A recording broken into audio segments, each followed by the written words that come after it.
السلام عليكم ورحمة الله. إن الحمد لله نحمده ونستعينه ونستغفره ونعوذ بالله من شرور أنفسنا ومن سيئات أعمالنا. من يهده الله فلا مضل له ومن يضلل فلا هادي له. وأشهد أن لا إله إلا الله وحده لا شريك له وأشهد أن محمدا عبده ورسوله. أما بعد، أعوذ بالله من الشيطان الرجيم. بسم الله الرحمن الرحيم. يا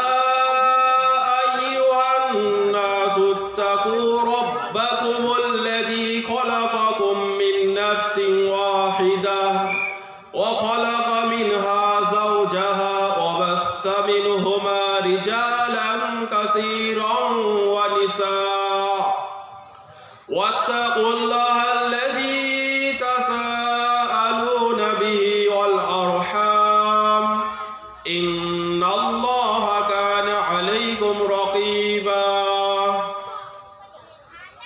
সমস্ত প্রশংসা, সমস্ত তারিফ, সমস্ত গুণগান সেই মহান রব্বুল আলামিন, যিনি একমাত্র সত্য পাশ্য, তিনি ছাড়া সত্য কোনো ইলাহা নেই। সেই মহান আল্লাহ সুবহানাহু ওয়া তাআলা, যিনি আমাদেরকে এই দ্বীনি সভা, দ্বীনি মজলিস কায়েম করা তৌফিক দান করেছেন, এই জন্য সকলেই আল্লাহ তাআলার দরবারে জানাই আলহামদুলিল্লাহ। তারপরে পরে সেই মহামানব নবীকুলের শিরোমণি মামিন আল্লাহ, সর্বশেষ এবং সর্বশ্রেষ্ঠ নবী, মানবতার মুক্তির দূত মুহাম্মদ রাসূলুল্লাহ, সকলেই বলি সাল্লাল্লাহু আলাইহি ওয়াসাল্লাম। তিনার উপর শত কোটি দরুদ এবং শান্তির ধারা বর্ষিত। সকলে একবার দরুদ ইব্রাহিম পাঠ করি। اللهم صل على محمد وعلى آل محمد كما صليت على إبراهيم وعلى آل إبراهيم إنك حميد مجيد. اللهم بارك على محمد وعلى آل محمد كما باركت على إبراهيم وعلى آل إبراهيم إنك حميد مجيد. সহিহ মুসলিমের হাদিসের মধ্যে রেওয়াজ আছে, যে ব্যক্তি আল্লাহর রাসূলের উপরে একবার দরুদ পাঠ করবে, আল্লাহ সুবহানাহু ওয়া তাআলা তার উপর 10টা রহমত নাযিল করেন। বলেন সুবহানাল্লাহ। কটা? 10টা রহমত। আমি আপনাদের সম্মুখে ইসলামের মূলনীতি, ইসলামের বুনিয়াদ কিছু জিনিসের সংক্ষেপে আলোচনা করব ইনশাআল্লাহ। আল্লাহ সুবহানাহু ওয়া তাআলা তিনি মানব জাতিকে সৃষ্টি করেছেন শুধুমাত্র তার ইবাদতের উদ্দেশ্যে। এখানে এত পোকা উঠছে, এটা কোনো এই জন্য আমাদেরকে জানতে হবে যে আমরা পৃথিবীতে কেন এসেছি। যদি কোনো উদ্দেশ্য ছাড়াই পৃথিবীতে আসি, খাওয়া দাওয়া করি, ঘুমাই, কাজকাম করলাম, খাওয়া দাওয়া করলাম, বংশ বিস্তার করলাম, আর দুনিয়া থেকে চলে গেলাম। আর একটা গরু, একটা ছাগল, একটা কুকুর, একটা শুয়োর, এও ঠিক এর একই কাজ। খাওয়া দাওয়া করবে, ঘুমাবে, কোথা থেকে জীবিকা অন্বেষণ করবে, আর জন্ম দেবে, বংশ বিস্তার করবে, খায়সাত পুরো করবে। তার মধ্যে আর আমার মধ্যে, আপনাদের মধ্যে, আমাদের মধ্যে কিছু পার্থক্য নেই, থাকবে না। তাহলে আল্লাহ সুবহানাহু ওয়া তাআলা আমাদের একটা খাস উদ্দেশ্য করে সৃষ্টি করেছেন। আল্লাহ সুবহানাহু ওয়া তাআলা মানব জাতিকে আশরাফুল মখলুকাত করে সৃষ্টি করেছেন, সৃষ্টির সেরা। কত মখলুকাত আছে আমরা কেউ জানি না, অসংখ্য মখলুকাত আছে। এই যে 18,000 মখলুকাত, এটা সহি কোনো রেওয়াত দ্বারা প্রমাণিত নয়। আল্লাহ তাআলার মখলুকাতের সংখ্যা অসংখ্য। আল্লাহ তাআলার নিয়ামতকে মানুষ গণনা করে শেষ করতে পারবে না। এই জন্য সেই আল্লাহ সুবহানাহু ওয়া তাআলা, যিনি আমাদের সৃষ্টিকর্তা, সমগ্র জাহানের সৃষ্টিকর্তা আল্লাহ সুবহানাহু ওয়া তাআলা, কেন আমাদেরকে সৃষ্টি করলেন, কি উদ্দেশ্য ছিল সৃষ্টি করার?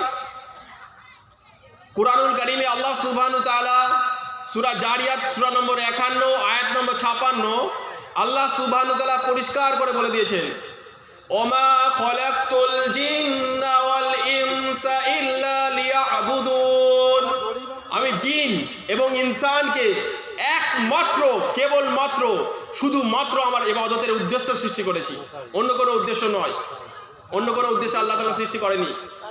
এই জন্য আমাদের এই জন্ম থেকে মৃত্যু পর্যন্ত এটা আল্লাহ সুবহানাহু ওয়া তাআলার ইবাদতের মধ্যে চলবে, আল্লাহ তাআলার ইবাদতের মধ্যে কাটিয়ে যেতে হবে। তার মানে কি এটা যে মসজিদে 24টা ঘন্টা জিকির করতে হবে, নামাজ পড়তে হবে? না, বরং ঘুম থেকে উঠে ঘুমে যাওয়া পর্যন্ত প্রত্যেকটা মুহূর্তে আল্লাহ তাআলার কি হুকুম আছে, রাসূল সাল্লাল্লাহু আলাইহি ওয়াসাল্লামের তরিকা, সেটাকে পুরো করতে হবে। এটাকে দ্বীন ইসলাম বলা হয়। এই জন্য জীবনের মাকসাদ আমাদের কেন পাঠানো হয়েছে, এই দুনিয়ার জীবন 60-70 বছরে কেন পাঠানো হয়েছে? আল্লাহ রাসূল সাল্লাল্লাহু আলাইহি ওয়াসাল্লাম একটা মিসাল দিয়েছেন, যে দুনিয়ার আখিরাতের মিসাল, যে তোমাদের মধ্যে কোনো ব্যক্তি সমুদ্রের মধ্যে নিজের এই অঙ্গুলিটা, এই আঙুলটাকে ডোবাবে, ডোবানোর পর তুলে নেবে, আঙুলের লেগে থাকা পরিমাণ, যে পরিমাণে 1 ফোঁটা পানি সমুদ্রের মোকাবিলায় অতি তুচ্ছ সামান্য, ঠিক আখিরাতের মোকাবিলা এই দুনিয়ার জিন্দেগি অতি তুচ্ছ সামান্য, এরকমভাবে তুলনা করা হয়েছে। এই জন্য এই দুনিয়ার আসার আল্লাহ তাআলা আমাদের একটা পরীক্ষা স্বরূপ করে পাঠিয়েছেন। কাউকে ধনী করেছেন, কাউকে গরিব করেছেন, কাউকে সুস্থ রেখেছেন, কাউকে অসুস্থ রেখেছেন। প্রত্যেকটা অবস্থায় আমাকে আপনাকে আল্লাহ তাআলা পরীক্ষা নিচ্ছেন, এবং যে পরীক্ষায় উত্তীর্ণ হতে পারবে সেই সফলতা। এই জন্য ধনী, যে বড়লোক যারা আছে, সম্পদশালী, এর মধ্যে কোনো কামিয়াবি নেই। যে গরিব হয়ে আছে এর মধ্যেও কোনো কামিয়াবি নেই। যে সুস্থ আছে এর মধ্যেও কোনো কামিয়াবি নেই। যে অসুস্থ আছে এর মধ্যেও কোনো কামিয়াবি নেই। বরং কামিয়াবি ওই প্রত্যেকটা শ্রেণীর মধ্যে আছে যার মধ্যে দিন আছে। সে ধনী হোক আর গরিব হোক, অসুস্থ হোক আর সুস্থ হোক, এর মধ্যে কামিয়াবি আছে। তো আল্লাহ সুবহানাহু ওয়া তাআলা আমাদের এই জীবনটা পরীক্ষা স্বরূপ দুনিয়াতে পাঠিয়েছেন। আমাদের আগে যে ভাই বলছিলেন, কুরআনুল কারীমের সূরা সূরা নম্বর 67 আয়াত নম্বর 2, এই সূরাটা এত গুরুত্বপূর্ণ একটা সূরা কুরআনুল কারীমের। এই সূরা কাল কিয়ামতের ময়দানে বান্দা সুপারিশ করবে। কবরে আযাবকে রক্ষাকারী সূরা একটা, সূরা মুলক, এর মাগফিরাত করবে বান্দাকে, ততক্ষণ পর্যন্ত আল্লাহর কাছে সুপারিশ করতে থাকবে যে ব্যক্তি নিয়মিত সন্ধ্যায় রাত্রে সূরা মুলক পাঠ করে। এই সূরা মুলকের 2 নম্বর আয়াতে আসছে, আল্লাহ বলছেন, আল্লাযী খলাকাল মাউতা ওয়াল হায়াতা লিয়াবলুয়াকুম আইয়ুকুম আহসানু আমালা। আল্লাযী খলাকাল মাউতা ওয়াল হায়াতা, আল্লাহ সুবহানাহু ওয়া তাআলা জীবন আর মৃত্যু সৃষ্টি করেছেন। প্রথমে মৃত্যুর কথা বলেন, তারপর জীবন। তো আল্লাহ তাআলা এই যে জীবন মৃত্যু যে সৃষ্টি করেছেন, অর্থাৎ মৃত্যুর পরে যে জীবনটা শুরু হবে, আখিরাতের যে জীবন, সেটাই হলো আসল জীবন। লাহমাদুদ, যেখানে আবাদান আবাদা, যা শুরু আছে শেষ নেই। জান্নাত অথবা জাহান্নাম, সেখানে এখানে জান্নাতে সুখ আর জাহান্নামে আযাব, শাস্তি, দুঃখ। তো আল্লাহ সুবহানাহু ওয়া তাআলা এই যে জীবনটা দিয়েছেন, মৃত্যুর এই যে সময়টা, জন্ম থেকে মৃত্যু পর্যন্ত, এই সময়টা আল্লাহ তাআলা পরীক্ষা স্বরূপ আমাদের দুনিয়াতে পাঠিয়েছেন। আহসানু আমালাকে উত্তম আমলে করতে পারে, বেশি আমল করতে পারে এই কথা বলা হয়নি, উত্তম আমল। এই জন্য আল্লাহ তাআলা চাইছেন উত্তম আমল কোনটা, যেটা আল্লাহ তাআলার যে হুকুমটা নবী করিম সাল্লাল্লাহু আলাইহি ওয়াসাল্লামের তরিকায় পুরো করা হয়, সেটাই হলো উত্তম আমল। এই জন্য আমাদের মুসলিম সমাজে বড় দুঃখ লাগে আজ, এই মুসলিম সংখ্যার মধ্যে যদি এখানে 1000 ঘর থাকে, তো 1000 ঘরের মধ্যে মানুষ কলেমা, যে এর কলেমার সঠিক উচ্চারণ, এই কলেমার সঠিক অর্থ, এই কলেমার মানে জানে না। দুঃখের বিষয়। বিস্তারিত দিনের আলোচনা তো দূরের কথা। আমি কি ভুল বলছি কিছু? যদি পরিসংখ্যান করা হয়, কলেমার যে সঠিক তর্জমা মানুষ জানবে না। লা ইলাহা ইল্লাল্লাহ, এই যে কলেমার সঠিক উচ্চারণ মানুষ জানে না। লা ইলাহা করে অনেকে, লা ইলাহা ইল্লাল্লাহ এরকম করে উচ্চারণ করে, অথচ সঠিক উচ্চারণ কি? লা ইলাহা ইল্লাল্লাহ। এটা সবাই একবার বলেন তো, লা ইলাহা ইল্লাল্লাহ। এটা হলো কলেমা। এটা হলো এমন একটা কলেমা, আবু দাউদের মধ্যে একটা হাদিস আসছে, মুআজ বিন জাবাল রাদিয়াল্লাহু তাআলা আনহু তিনি বলছেন, রাসূল সাল্লাল্লাহু আলাইহি ওয়াসাল্লাম বলেছেন, মান কানা আখিরু কালামি লা ইলাহা ইল্লাল্লাহ, দাখালাল জান্নাহ। রাসূল সাল্লাল্লাহু আলাইহি ওয়াসাল্লাম বলছেন, যে মানুষের শেষ কথা, শেষ বাক্য, শেষ কালাম এটা হবে, কি হবে? লা ইলাহা ইল্লাল্লাহ, সত্য কোনো উপাস্য নেই, সত্য কোনো মাবুদ নেই, সত্য কোনো ইলাহা নেই ইল্লাল্লাহ, একমাত্র আল্লাহ ব্যতীত। আল্লাহ হলেন একমাত্র সত্য উপাস্য, ইবাদতের যোগ্যতা যিনি রাখেন তিনি একমাত্র আল্লাহ।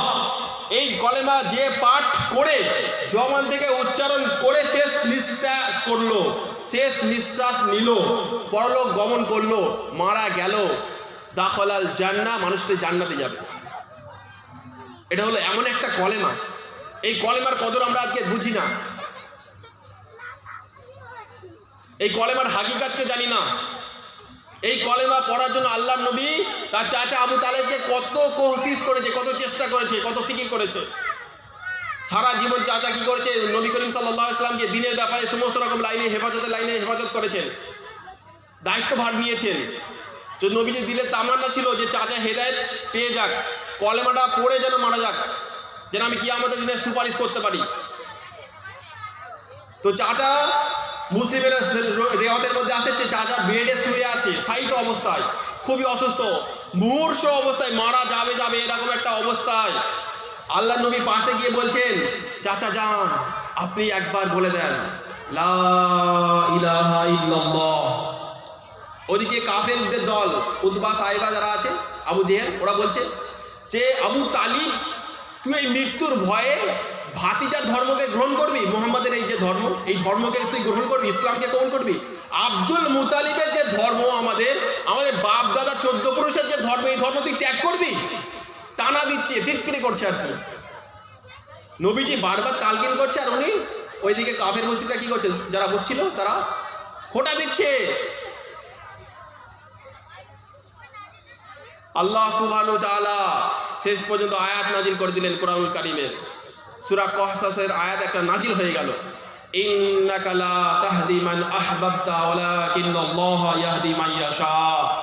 হে মুহাম্মদ সাল্লাল্লাহু আলাইহি সাল্লাম, আপনি যাকে চাইবেন তাকে হেদায়েত দিতে পারবেন না, বরং আল্লাহ সুবহানাহু ওয়া তাআলা তিনি যাকে চাইবেন তিনি হেদায়েত দান করবেন। হেদায়েতের মালিক কে? আল্লাহ সুবহানাহু ওয়া তাআলা যাকে চাইবে তাকে হেদায়েত দেবে। নবীজির নিজের চাচা হেদায়েত পেল না, তাই নবী চাইলেও হবে না, আল্লাহ চাইলে হবে। তো আবু তালেব শেষ পর্যন্ত মুখ থেকে যে কথাটা বের করলো যে আমি আমার পূর্বপুরুষ বাপদাদার আব্দুল মুতালিবের যে ধর্ম, এই ধর্মের ওপরই বহাল রইলাম। লোকেরা বলতে লাগলো যে ও মুহাম্মদ সাল্লাল্লাহু আলাইহি সাল্লাম, আপনি আপনার চাচার কোনো উপকারে আসলেন না, এত আপনার দায়িত্বভার গ্রহণ করলো, আপনার চাচার কোনো উপকারে আসলেন না। একটা মুসনাদ আহমদের একটা হাদিসের একটা কোট, একটা অংশ হচ্ছে এটা, ইন্নী হারামতু জান্নাতা আলাল কাফিরিন, আমি কাফেরদের জন্য জান্নাতকে হারাম করে দিয়েছি। আল্লাহ তাআলা বলছেন হাদিসে কুদসি, আমি কাফেরদের জন্য জান্নাতকে হারাম করে দিয়েছি, কোনো কাফের জান্নাতে যাবে না। যে ব্যক্তি শিরক করে মারা যাবে, সূরা নূর আয়াত 40-এর মধ্যে 24 নম্বর সূরা, যে ব্যক্তি শিরক অবস্থায় মারা যাবে তার জান্নাতে যাওয়া এরকম অসম্ভব, যেরকম অসম্ভব সূচের ছিদ্রপথে উটের মুখকে গলানো যেরকম অসম্ভব, ঠিক ওই ব্যক্তি জান্নাতে যাওয়া ওই রকম অসম্ভব, অর্থাৎ জান্নাতে যাবে না। ইন্নাহু মাইয়ুশরিক বিল্লাহ ফাকাদ হারামাল্লাহু আলাইহিল জান্নাহ, যে ব্যক্তি আল্লাহ সুবহানাহু ওয়া তাআলার সাথে শরীক করে মারা যাবে, শিরক করে মারা যাবে, কুফরি করে মারা যাবে, আল্লাহ সুবহানাহু ওয়া তাআলা তার জন্য জান্নাতকে হারাম করে দেন। ওমা ওয়াহুন না, তার ঠিকানা, তার আবাসস্থল, থাকার জায়গা হয় নার, আগুন, মানে জাহান্নামের মধ্যে।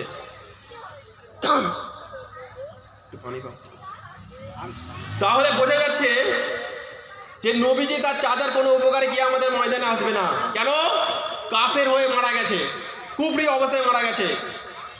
শেষে তিনি বললেন আমি এতটুকু উপকার করতে পারবো, থেকে জাহান্নামের আগুনের গহরে, নির্ম অংশে, জাহান্নামের গভীরে তাকে দেওয়া হবে না, আগুনের লেলিয়াম শিকার মধ্যে তাকে ডোবানো হবে না, তাকে জাহান্নামের কিনারায়, জাহান্নামের ধারে, দুটো পায়ের তলায় জুতো বা খড়ম বা আগুনের দুটো টুকরো বলেন, এটা রাখা হবে পায়ের তলায়।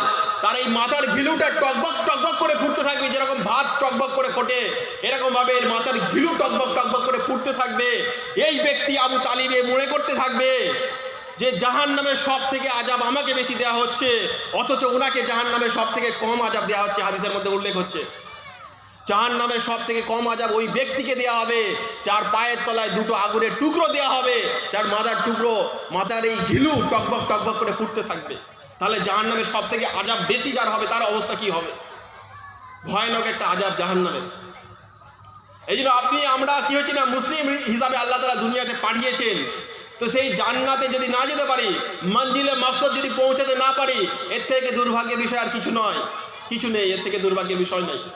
এই জন্য আল্লাহ তাআলা কুরআনুল কারীমের মধ্যে বলছেন, ফামান যুহজিহা আনিন নার ওয়া উদখিলাল জান্নাহ ফাকাদ ফাজ।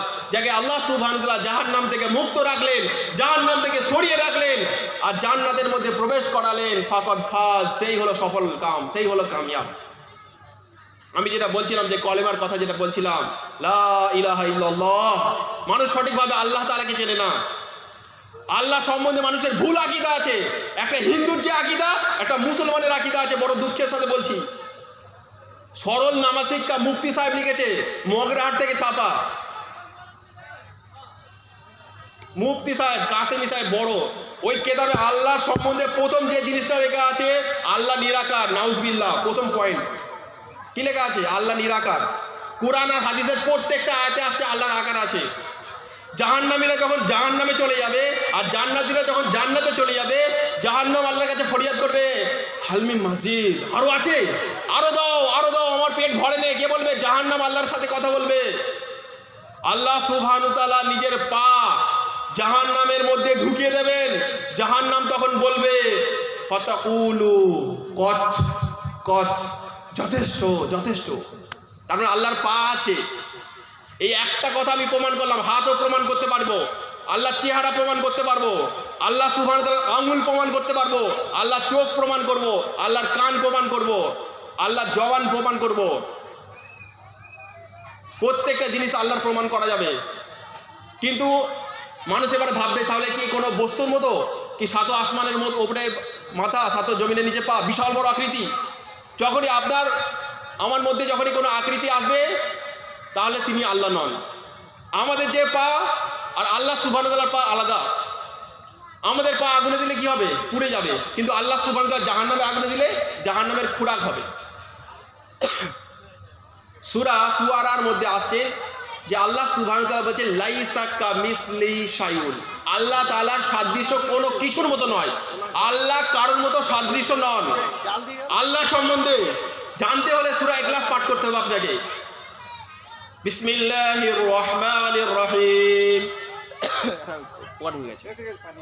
কুল হুয়াল্লাহু আহাদ। আল্লাহ তাআলা নবীকে বলছেন, বলুন হুয়াল্লাহু আহাদ, তিনি আল্লাহ এক, অদ্বিতীয়। আল্লাহুস সামাদ, তিনি কারোর মুখাপেক্ষী নন, তিনি অবিনশ্বর, তিনি কারোর মুখাপেক্ষী নন। সমস্ত মখলুক আল্লাহর মুখাপেক্ষী, আল্লাহ সুবহানাহু ওয়া তাআলা কারোর মুখাপেক্ষী নন। লাম ইয়ালিদ ওয়া লাম ইউলাদ, তিনি কাউকে জন্ম দেননি, কারো থেকে জন্মও নেননি। ওয়া লাম ইয়াকুল লাহু কুফুয়ান আহাদ, আর তার সমতুল্য, তার সমকক্ষ কেউ নেই। এই হলো 4 লাইনে আল্লাহ তাআলার সংজ্ঞা।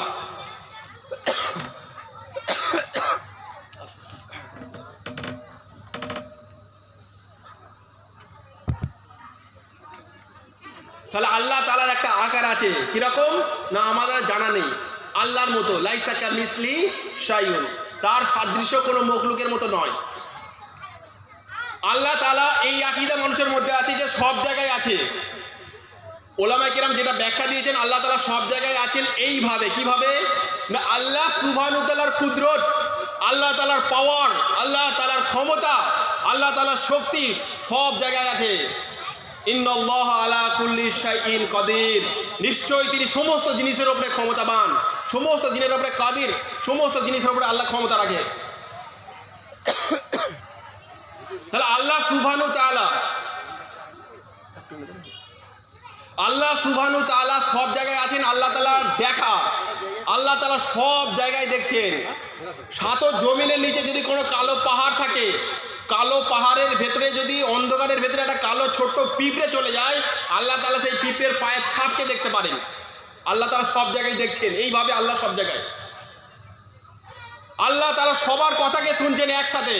আমরা যে কথা একসাথে বললে মানুষ শুনতে পারবে না, জড়িয়ে যাবে, বুঝতে পারবে না, কিন্তু আল্লাহ তাআলা সমস্ত মখলুকের কথাকে আল্লাহ তাআলা সব একত্রভাবে শুনছেন। তিনি রব্বুল আলামিন। কুরআনে কারীমের প্রথম সূরার প্রথম আয়াত, আলহামদুলিল্লাহি রব্বিল আলামিন। সমগ্র জগতের পালনকর্তা আল্লাহ সুবহানাহু ওয়া তাআলা রব। জমিনের বুকে এমন কোনো মখলুক নেই, এমন কোনো জীব নেই যার রিজিক আল্লাহ তাআলা জিম্মায় নেই। তাহলে আল্লাহ সুবহানাহু ওয়া তাআলা, আমি যেটা বলছিলাম যে আল্লাহ তাআলা সব জায়গায় নেই। আল্লাহ তাআলা যে সশরীরে আছেন, যে আকার আকৃতিতে যেটা আছেন, সেটা আল্লাহ কোথায় আছেন? কোথায়? কেউ বলেন তো কোথায় আছেন? কোথায়? আল্লাহ তাআলা আরশের উপরে আছেন। সূরা তাহা, কুরআনুল কারীমের 20 নম্বর সূরা, এই আয়াত 5, এখানে আল্লাহ তাআলা বলছেন আর রহমানু আলাল আরশি ইস্তাওয়া। দয়াময় আল্লাহ সুবহানাহু ওয়া তাআলা আরশের উপর সমাসীন। আরশের উপরে আল্লাহ তাআলা উঠেছেন, আরশের উপরে আল্লাহ আছেন। এটাই হলো আকীদা, এটাই ঈমান, এটাই বিশ্বাস রাখতে হবে। ওই যে নামাজ শিখায় বললাম আল্লাহ সব জায়গায় আছে, এটা চলবে না। ওই যে নামাজ শিখায় আছে আল্লাহ নিরাকার, এটা চলবে না। কোরআন এবং হাদিসে কোনো একটা আয়াত অথবা হাদিসের একটা কেউ প্রমাণ করতে পারবে না কিয়ামত পর্যন্ত যে আল্লাহ তাআলা নিরাকার। একটা কেউ প্রমাণ করতে পারবে না, চ্যালেঞ্জ করছি, কিয়ামত পর্যন্ত প্রমাণ হবে না। প্রমাণ থাকলে কেউ নিয়ে হাজির হয়ে যায়। একটা গ্রাম্য মহিলা, সাদা সিধে মহিলা, চাকর, একটা বাঁধি, তাকে আল্লাহ নবী জিজ্ঞাসা করলেন। সহিহ মুসলিমের রিওয়ায়াতের মধ্যে একটা অংশে আসছে, আল্লাহ নবী ওই মহিলাটাকে জিজ্ঞাসা করছেন। কোন মহিলা? সাধারণ একটা মহিলা যে ছাগল চড়ায়, বাঁধি, মানুষের চাকর, এরকম একটা মহিলা, ঈমানওয়ালা মহিলা রাদিয়াল্লাহু তাআলা আনহু, আল্লাহ তারপরে শান্তি বর্ষণ মানে রাজি। তো সেই মহিলাকে জিজ্ঞাসা করছেন। কোন মহিলা? কি জিজ্ঞাসা করছেন? আল্লাহ নবী ওই মহিলাটা যখন কাছে এলো তার ঈমানের পরীক্ষা করতে চাইলেন। মহিলাটাকে জিজ্ঞাসা করলেন আইন আল্লাহ, আইন আল্লাহ, আল্লাহ তাআলা কোথায়? কলাত, তখন মহিলাটি বলল ফিস সামাই, আকাশের উপরে, আসমানের উপরে আল্লাহ তাআলা। কল, আল্লাহ রাসূল পুনরায় জিজ্ঞাসা করলেন মান আনা, আমি কে? তখন কলাত, মহিলাটি বলল আনতা রাসূলুল্লাহ, আপনি আল্লাহ তাআলার রাসূল। তখন আল্লাহ নবী বললেন আতিকহা ফা ইন্নাহা মুমিনা, এই দাসীটাকে, এই বাঁদিটাকে, একে আজাদ করে দাও, একে মুক্ত করে দাও, কারণ সে একটা মুমিনা নারী, সে একটা ঈমানওয়ালী নারী। যে ব্যক্তি আল্লাহ সুবহানাহু ওয়া তাআলা তাওহীদের স্বীকারোক্তি দেবে আর যে ব্যক্তি রাসূল সাল্লাল্লাহু আলাইহি সাল্লামকে মেনে নেবে, সে ব্যক্তি মুসলিম, সে ইসলামের মধ্যে প্রবেশ করে।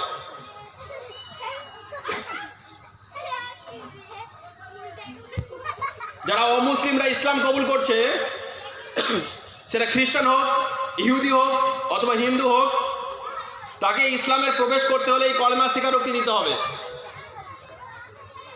সহিহ বুখারীর এক রিওয়ায়াতের মধ্যে আসছে, একটা দেশের বাদশা, মুসলমানদের সঙ্গে যুদ্ধ হয়েছে, তারা পরাজয় হয়েছে, হেরে গেছে। দেশের বাদশার নাম হলো সামামা বিন উসাল। তো তাকে বন্দি করে রাখা হয়েছে, মসজিদের খাম্বাতে বাঁধা আছে। আল্লাহ নবী এসে বলেন সামামা, ইসলাম কবুল করবে নাকি? তোমাকে মুক্ত করে দেওয়া হবে। তখন তিনি বলছেন, কি বলছেন?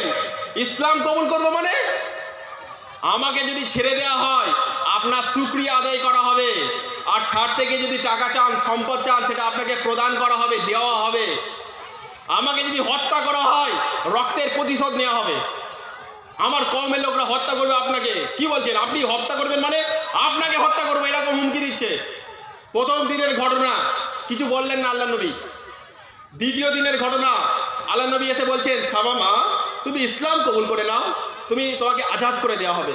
বলছে কি বলছেন ইসলাম কবুল করবো মানে?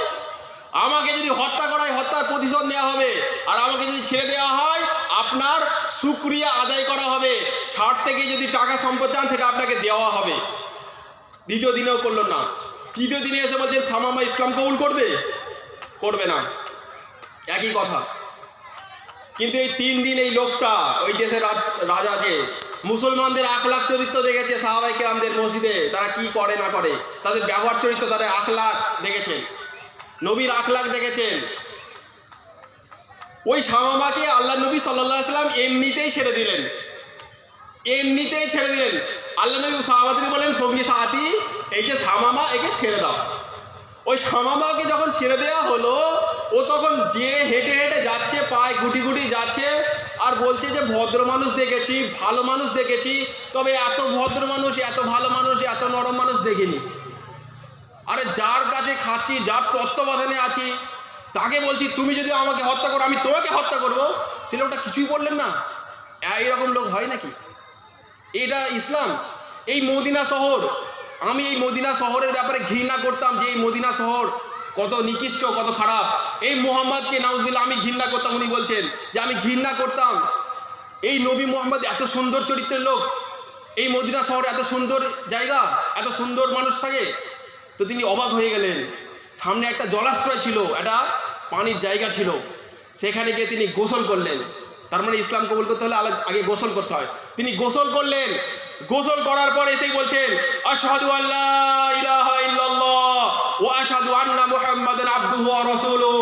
আমি সাক্ষী দিচ্ছি সত্য কোনো উপাস্য নেই আল্লাহ সুবহানাহু ওয়া তাআলা ছাড়া। আমি সাক্ষী দিচ্ছি মুহাম্মদ সাল্লাল্লাহু আলাইহি সাল্লাম আল্লাহ তাআলার বান্দা এবং রাসূল। ইসলামে প্রবেশ করলেন।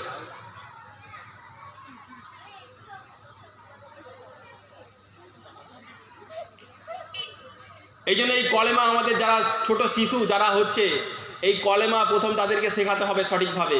এই কলেমার কথা তাদেরকে বলতে হবে, আল্লাহ তাআলার পেহচান পরিচয় দিতে হবে তাদেরকে, আল্লাহ তাআলার মারিফাত পরিচয়কে দিতে হবে। আল্লাহ সুবহানাহু ওয়া তাআলা সম্বন্ধে মানুষ সঠিকভাবে জানে না এখন। ইমানের যে মূলনীতি আছে, ইমানের যে স্তম্ভ আছে, সেই স্তম্ভ মানুষ জানে না। ইসলামের স্তম্ভ আমরা প্রত্যেকেই জানি, এটা যে কলেমা, যেটা বললাম, নামাজ, আর কি রোজা, হজ, যাকাত, এই পাঁচটা হলো ইসলামের বুনিয়াদ। এই পাঁচটা স্তম্ভ, বুনিয়াদি ইসলাম আলা খামস, এই পাঁচটা হলো ইসলামের স্তম্ভ। কিন্তু ইমানের এরকম স্তম্ভ আছে 6টা। এটা প্রত্যেকটা মুসলমানের ফরজে আইন জানতেই হবে, অবশ্য এর উপরে বিশ্বাস স্থাপন করতেই হবে, নাহলে সে মুসলিমই হতে পারবে না, সে ইমানওয়ালা হতে পারবে না। এই বিশ্বাস আমাদের কটা মুসলমান জানে? কটা মুসলমান আছে? কটা মুসলমানের আছে জিজ্ঞাসা করেন, প্রমাণ হয়ে যাবে এক্ষুনি। ইমানে যেটা মুফাসসাল বলা হয়, নুরানি কায়দার লাস্টের দিকে এটা আছে, আমানতু বিল্লাহি ওয়া মালাইকাতিহি ওয়া কুতুবিহি ওয়া রাসূলিহি ওয়াল ইয়াউমিল আখিরি ওয়াল কদরি খায়রিহি ওয়া শাররিহি মিনাল্লাহি তাআলা ওয়াল বাথি বাদাল মাউত। এই বিষয়ের প্রতি ঈমান আনতে হবে। প্রথমে কি? আমানতু বিল্লাহি, এক আল্লাহ তাআলার উপরে ঈমান আনতে হবে। কার উপরে? এক আল্লাহ তাআলা। কি আল্লাহর উপরে কি ঈমান আনবেন? যে আল্লাহ আছে, আর আল্লাহ আছে তো হিন্দুও মানে, খ্রিস্টানও মানে, ইহুদিও মানে, বৌদ্ধ মানে, জৈনরা মানে, সাঁওতালরা মানে। কারা মানে না? যারা নাস্তিক। নাস্তিক কে? না যে আল্লাহকে বিশ্বাস করে না, সে বলে দেয়ার ইজ নো গড, নাউজুবিল্লাহ, ঈশ্বর বলে কিছুই নেই, এ হলো নাস্তিক। এ পাক্কা কাফের, এও চিরস্থায়ী জাহান্নামী। নাস্তিক যে আল্লাহতেই মানে না, আল্লাহকে বিশ্বাস করে না, এরকম নাস্তিকের সংখ্যা বেড়ে যাচ্ছে। তাহলে প্রথম বিশ্বাস আল্লাহ আছে, এতটুকু বিশ্বাস হলে আপনি জান্নাতে যাবেন না, কেউই জান্নাতে যেতে পারবে না। মুআক্কার মুশরিক যারা কাফের, আল্লাহ তাআলা তাদের কাফের বলেছেন। মুশরিক মানে যে শিরক করে তারা কাফের। মুশরিকদের ব্যাপারে আয়াত নাজিল হচ্ছে যে হে মুহাম্মদ সাল্লাল্লাহু আলাইহি সাল্লাম, আপনি ওদেরকে জিজ্ঞাসা করেন। কাদের? ওই খ্রিস্ট ওই অমুসলিমদেরকে, যে আসমান আর এই জমিন এই তোমাদেরকে কে সৃষ্টি করেছে? লা ইয়াকুনুনাল্লাহ। তারা এই কথা বলতো না যে আল্লাহ সৃষ্টি করেছে, আমরা বলবো আল্লাহ সৃষ্টি করেছে। তারা কি বলতো? অবশ্যই অবশ্যই আল্লাহ সৃষ্টি করেছে। কি বলতো? অবশ্যই অবশ্যই আল্লাহ সৃষ্টি করেছে, অন্য কেউ নয়, অবশ্যই, একদম জোর দিয়ে বলতো। তারপরে তারা মুশরিক, জাহান্নামী। কেন? আল্লাহর উলুহিয়াত, আল্লাহর ইবাদতে শিরিক করেছে। ওই যে সপ্তম আসমানের উপরে আল্লাহকে মানে, আল্লাহ কোথায় আছে? আরশের উপরে মানে। কিন্তু এই যে আমাদের 360টা মূর্তি আছে, বুধ আছে, মাবুদ আছে, এরাও কিছু কিছু করে। এই লাত, উজ্জা এরাও করে। আল্লাহ একা করেন, এদের দ্বারাই করে, এদের ওসিলাই করে, এরকম বিশ্বাস রাখতো। আল্লাহ করে কিন্তু এদের মাধ্যমে করে, এদেরও মানতে হবে, আল্লাহকে মানতে হবে। ওদের বিশ্বাস ছিল এটা, আল্লাহকে মানতো, তার সাথে অন্য মূর্তিদের মানতো, শিরিক করতো, এই জন্য তারা মুশরিক। আজকাল মুসলমান আর ওই মক্কার মুশরিকরা আরো বেটার ছিল। এই মুসলিমরা কবরে গিয়ে কি বলে, বাবা আমাকে একটা সন্তান দাও, বাবা আমাকে অসুস্থ করো, সুস্থতা দান করো, বাবা আমার পরীক্ষার যেন রেজাল্ট ভালো হয়।